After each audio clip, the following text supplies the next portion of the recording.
This is True Crime Arizona, an Arizona's Family Originals podcast.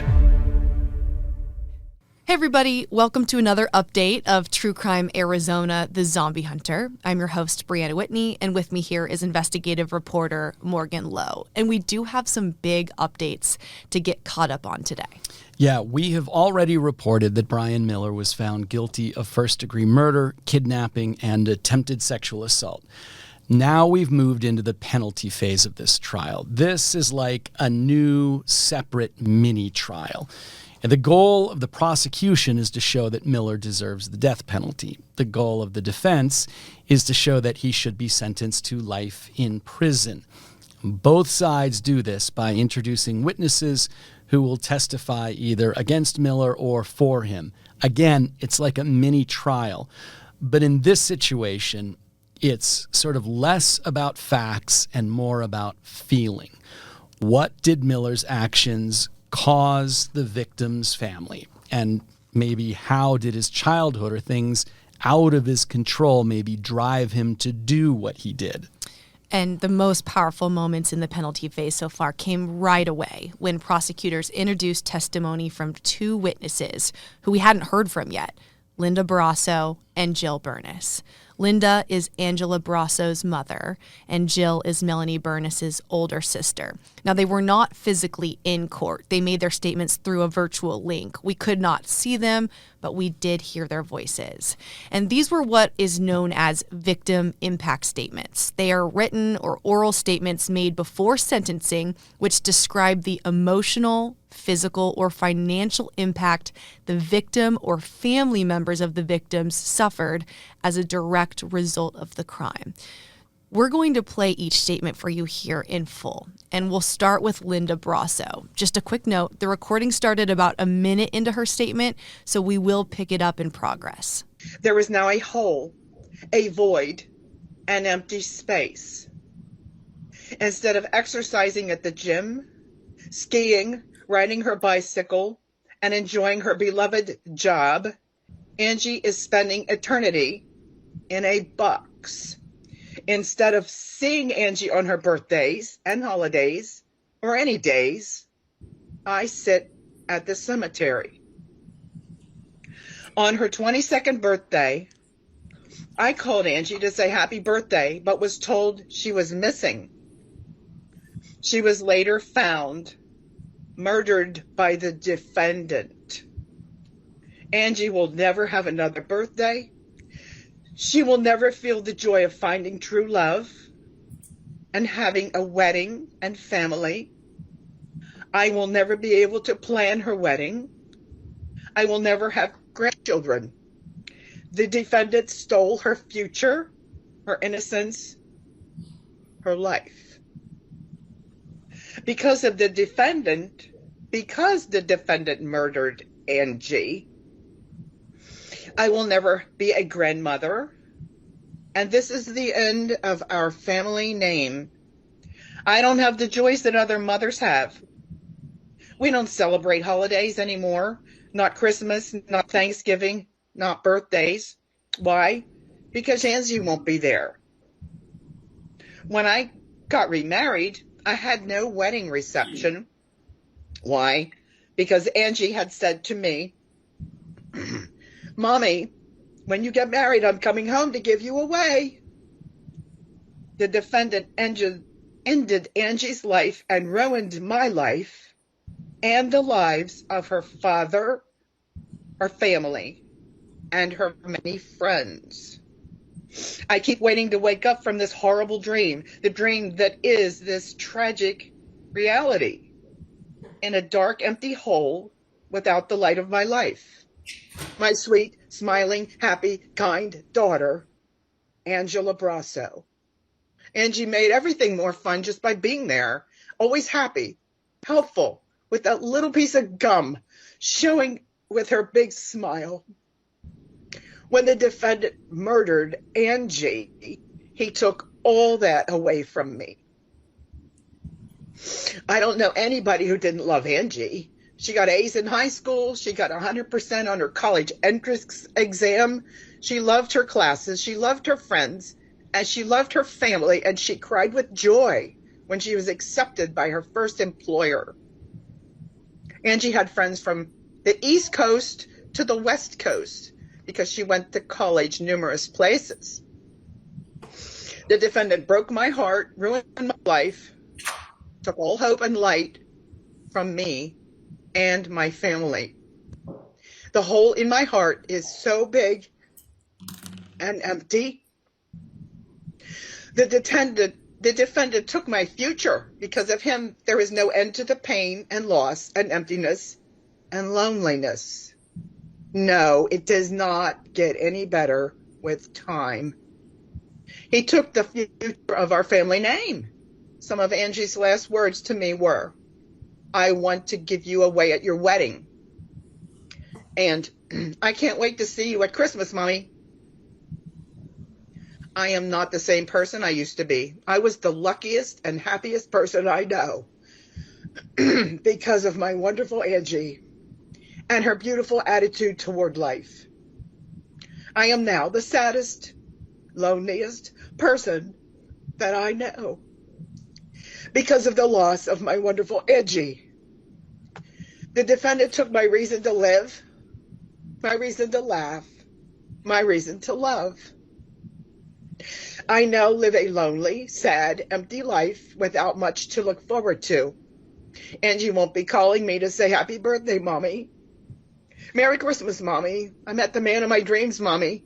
I fell in love. He asked me to marry him, and I'm engaged. Can you help me plan my wedding? She won't be coming to tell me about her honeymoon. Or, Mommy, I got the promotion at work. Or, we're going to have a baby, and you're going to be a grandmother. I'll never again get to hold her hand and kiss her smiling face. The defendant snatched my rare, precious butterfly from the breeze and killed and mutilated her. I mean, you can only imagine the pain a mother has suffered, and you can hear it in her voice after so many years. And again, we had not heard from Linda Brosseau before. These families were not big in the media, so this is really the first time we've gotten to hear from her. Morgan, you were in the courtroom when these were being read. What was the feeling and what you took away from hearing her mom speak?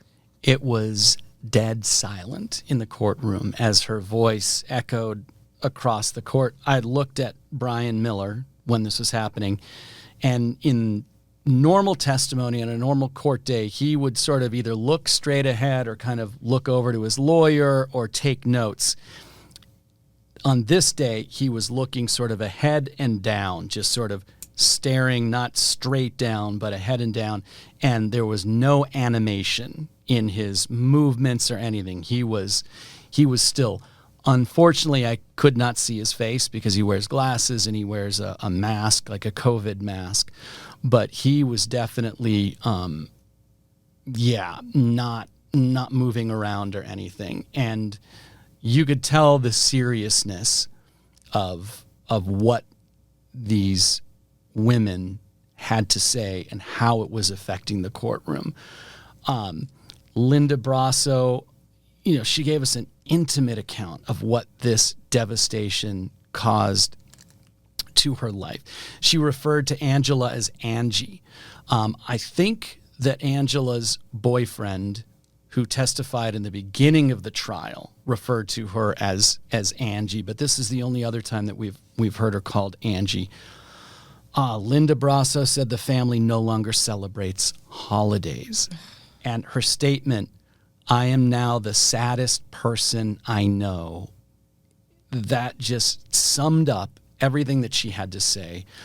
I was also watching Judge Suzanne Cohen during this time because the victim impact statements in this case are directed toward her. And she sat there and looked ahead, and you could tell she was taking in every word that Linda Brosseau had to say. It's so hard to hear a mother be in that amount of pain for this long. And I can't imagine it. It's a situation nobody ever wants to be in. I mean, it's a nightmare. But I also think it was brave of them to recount this as they did.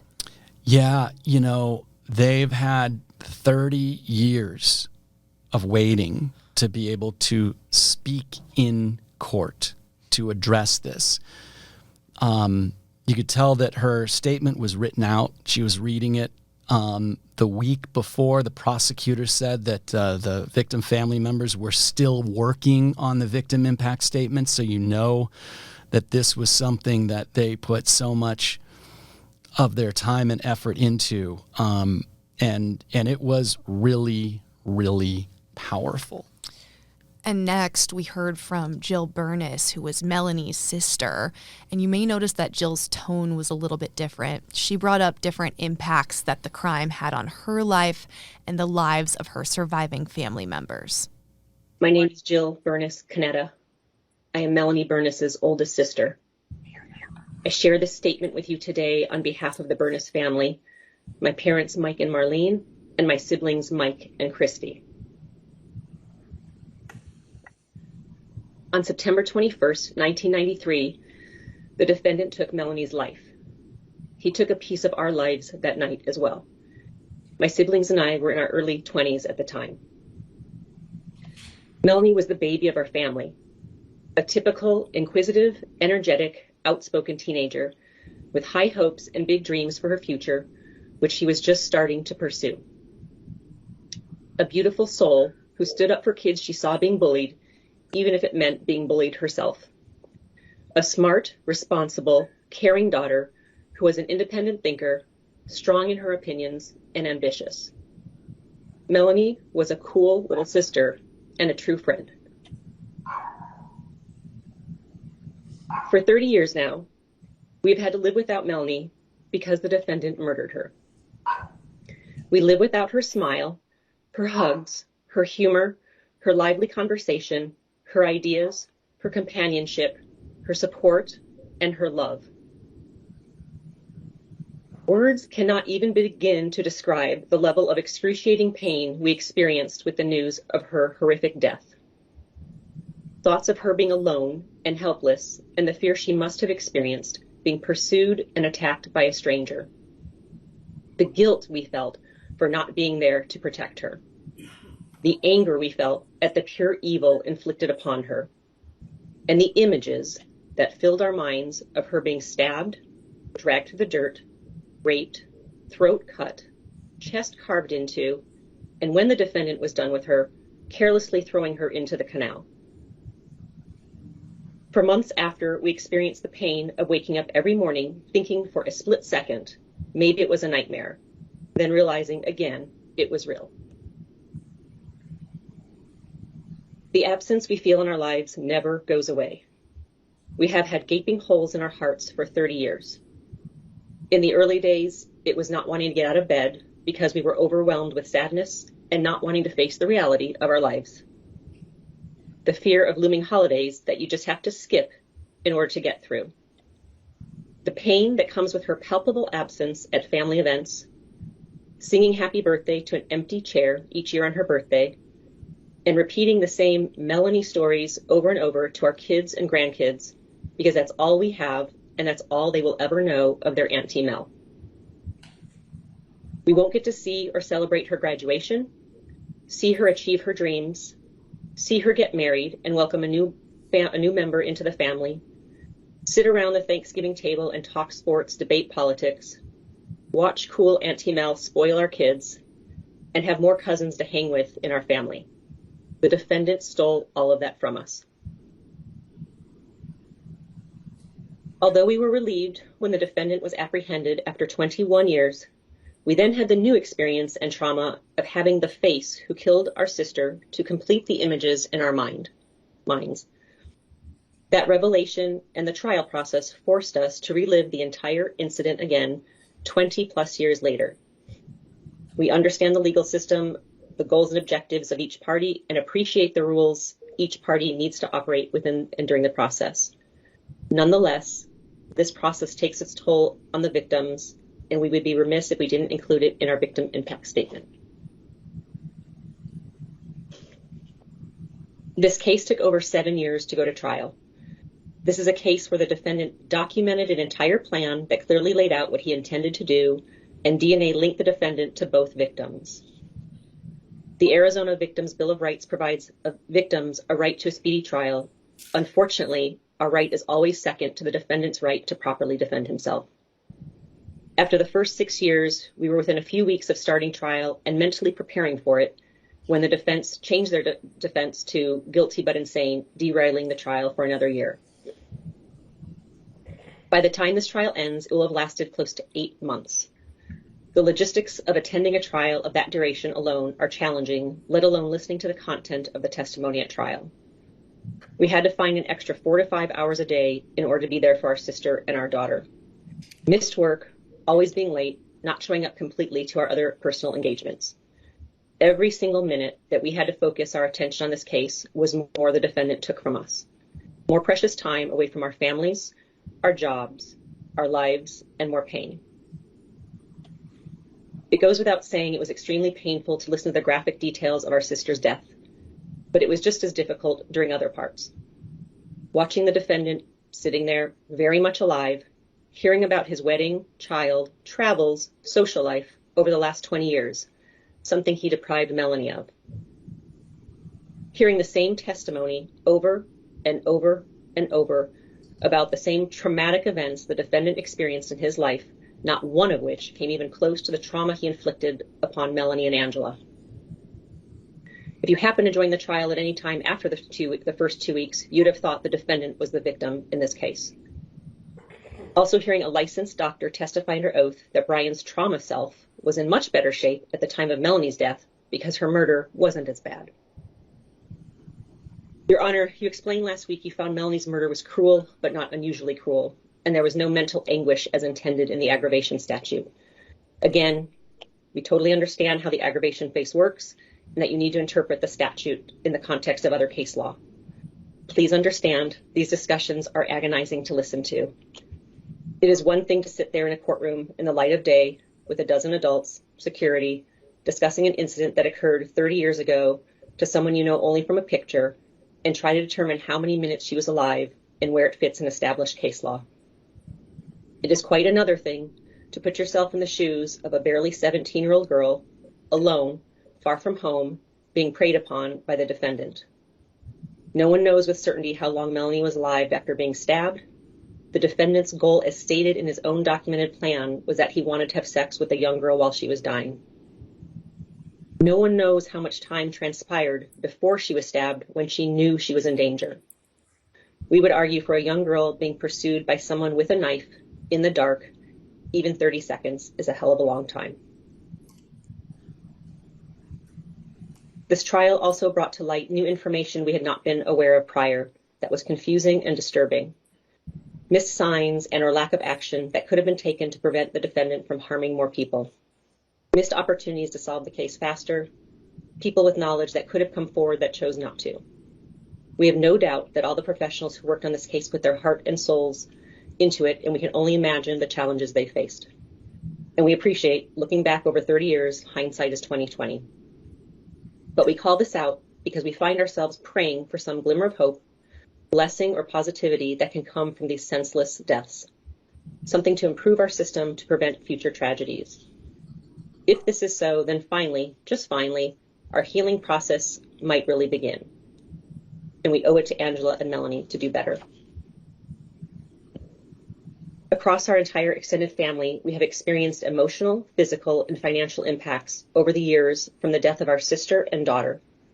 Stress, anxiety, nightmares, concentration issues at school and work, missed school and work, impact on relationships, on our health, abandoned plans, moves out of the state of Arizona just to get away, counseling sessions, and other coping mechanisms.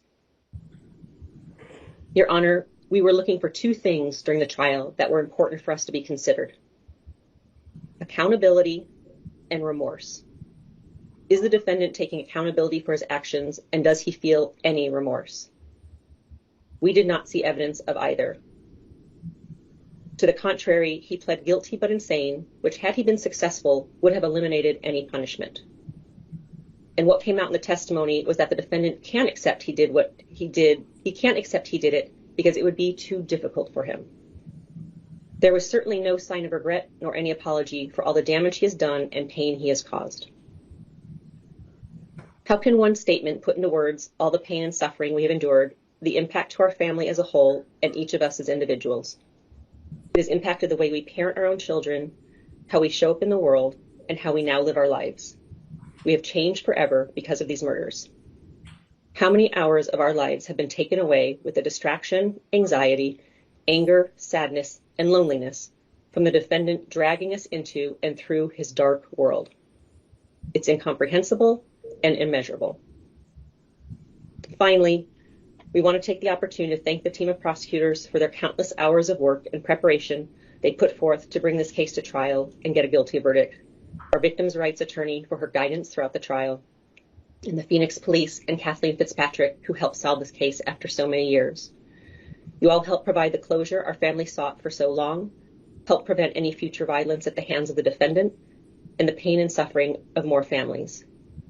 We'd also like to thank the court for finding a way for us to participate virtually over the last year, and the friends of ours who have been by our side throughout the entire trial.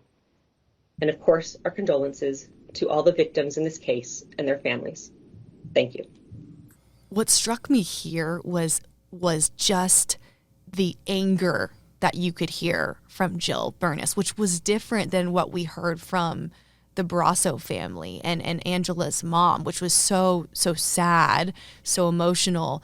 The emotions definitely seemed to manifest themselves more in this anger, this madness from the Burness family. Morgan, what did you take away from what she was saying? Yeah. And how she was saying it? Jill Burness definitely had a little more of an edge to her tone. You know, she discussed the toll that this took on her family, saying that some of them had to move out of Arizona as a result of this because it kept reminding them of this. She spoke to the impact that the delays, the constant delays, first of all, waiting decades for an arrest to be made, but then the delays in the trial, being ready for trial and then it being delayed again.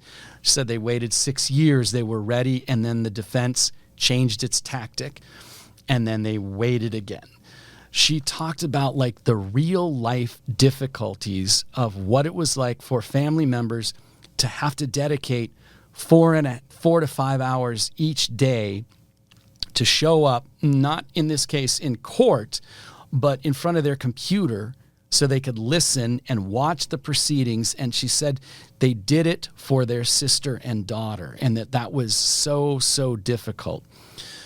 She also really sort of brought to the forefront what it would be like to listen to this trial and the defense case of this trial as a victim family member and listen to Miller being treated as a victim. She said if you started watching or listening to this trial a month into it, you would think that Brian Miller was the victim here. And I get that. You know, the defense had to put on a defense that showed him with the mistreatment that he had as a young person and the mental illness. But as a family member of somebody that he killed, that had to have been gut-wrenching and caused a lot of anger, and Jill really spoke to that. And then at the end, she said, we were waiting to hear that there was any indication that he was showing accountability or remorse. And she said that they saw none of that. And at the end, there was one other little factor here that stood out to me. Neither of the victim family members referred to Brian Miller by his name. They called him the defendant. They would not give him that. It was the defendant. And I thought that was a very subtle but very powerful statement in referring to him that way. Yeah, absolutely. And prosecutors here, they only introduced the testimony from those two witnesses, and then they rested their case. That's a pretty clear indication they believe those two victim impact statements were all they need to convince Judge Suzanne Cohen that Miller should be sentenced to death. Yeah, contrast that with the defense, where they have indicated they were going to introduce testimony from something like 26 witnesses. Yeah. The prosecutors gave that, had those two victim impact statements Right after the second one was done, the judge said, let's take a 15-minute break. And it was like, wow, you could tell everybody in the courtroom needed to take 15 minutes to decompress, including apparently the judge. Then we moved straight into the defense portion. The defense took over and began introducing witnesses who spoke on Brian Miller's behalf. But we are going to get into that in a future episode. At this point, it appears that the trial should wrap up at some point in mid-May. The question I have, and I think you probably know the answer to this, but those two victim impact statements, we hadn't heard from them during the trial. But this was new. 26 witnesses for the defense to call back. How is that going to be different than all of the defense witnesses we heard from the first time? Yeah, so with the penalty phase, it's sort of a combination, but as we said, sort of we alluded to earlier, the trial is sort of about fact. This was a fact, that was a fact. The penalty phase is more about feeling. At least you are trying to convince the decision maker, the judge here, that this person should either be spared from the death penalty or given the death penalty. So there's a lot more emotional testimony. The first witnesses that the defense put forward were people who knew Brian Miller when he was a little kid and knew about the abuse that he suffered at the hands of his mother and really testified about that. So it's not so much facts here. It's a little more tugging at the heartstrings. Now, the defense is also, I believe, going to introduce testimony from psychologists, and I believe at least one of the psychologists who testified already. I am curious to hear how that testimony will be different than what it was in the trial, but as we've spoken about in previous episodes of this podcast, it was so clinical in the trial. This, I expect it to be a little more heartfelt and a little more like, give this person pity. And the final question that we are all asking is, will Brian Miller himself testify? I mean, that would be huge. This would be the place for him to do it, to sort of throw mercy at the court. I don't know. I mean, there are arguments for that and there are arguments against it. The only thing that we know is we will find out at some point within the next couple of weeks. And that also just, it's so crazy because we've mentioned this before on the podcast. We've barely heard Brian talk ever. Mm-hmm. So to think about him taking this stand, I mean, that would be huge. I don't know how else to describe it other than the fact that would be a big deal. Yeah, and so you have the tactic that the defenses used the whole time, which is Brian Miller doesn't remember the murders, and that he was, not guilty by reason of insanity, so he didn't remember them and he didn't have his faculties. But that wouldn't work if you were taking the stand asking for mercy, because at that point, and we've heard from in the victim impact statements, they wanted him to show remorse, accountability.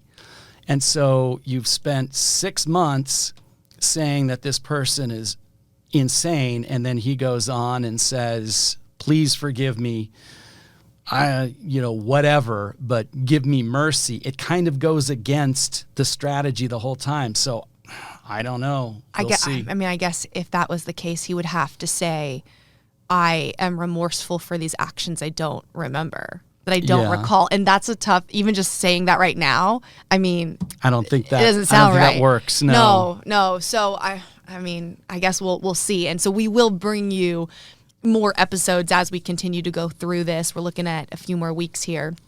But once we learn more what is happening in the defense's side of this, we'll bring you that witness testimony. And then, of course, the big thing we're all waiting for is this sentence. Will it be sentenced to death or will it be life in prison? And those are the only two options because the defense is arguing for life in prison, correct? Yeah. So that's what we're looking at. Of course, we will bring you all the latest as it continues to unfold and then come to the conclusion, which we've been on this journey with all of you now for the better part of couple of years. Yeah, we started looking into this in 2021. Yeah.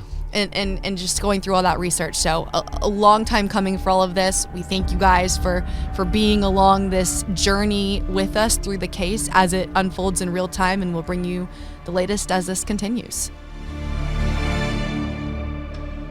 This is True Crime Arizona, an Arizona's Family Originals podcast.